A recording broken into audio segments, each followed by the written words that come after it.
Over the next few minutes, I want to briefly go over some of the important factors related to West Nile virus, understanding not only what it is, how it's spread, who gets it, some of the common symptoms and factors, that sort of thing. So we'll begin by looking at West Nile virus as an RNA virus.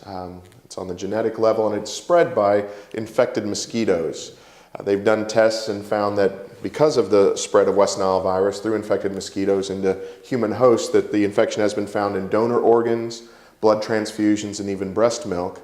But since 2003, they've been testing the blood supply to keep that from being passed on through blood transfusions. The incubation period lasts from 2 to 14 days. It's most likely to occur and show the worst symptoms in adults, especially the elderly, although infants and children can also be exposed and get it. They show the symptoms much more readily. So the very young and the very old are at most risk related to West Nile virus as it spreads through infected mosquitoes. We want to talk then just about the various severity levels of this particular virus, and the largest category by far is viremia, and this occurs in about 80% of those who are exposed to infected mosquitoes, and they show no symptoms whatsoever.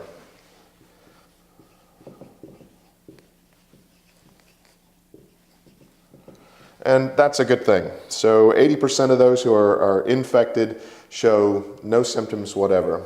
A mild case occurs in about 20%,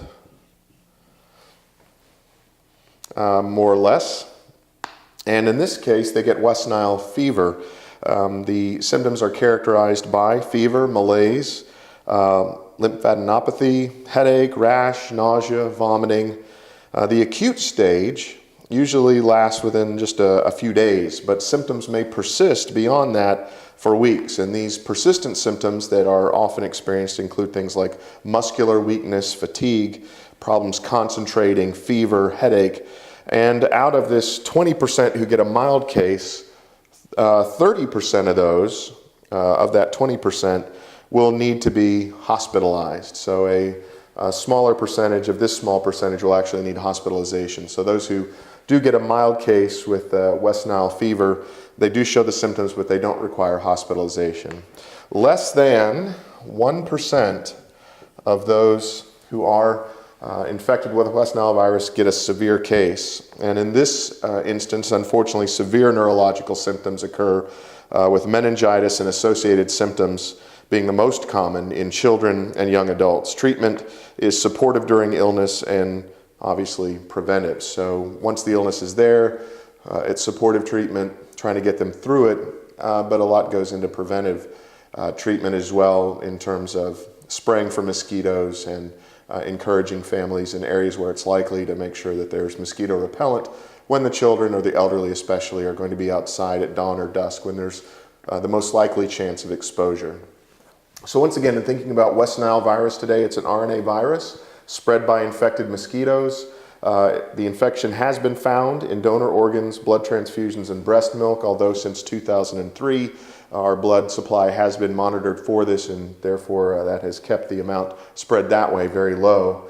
The incubation period on it is from 2 to 14 days. Those most at risk are the elderly and the very young. Most people who are exposed are at the viremia level.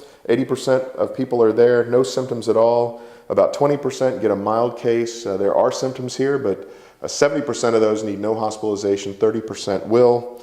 The most common symptoms at this stage are things like fever, malaise, headache, nausea, vomiting, weakness, fatigue, these sorts of common symptoms. And then severe cases, less than 1%, leading to very serious neurological symptoms, meningitis, and require hospitalization. If you'd like to know more about this and related things, please click on the link below this video. It'll take you to a website where you'll find an ebook ready for immediate download.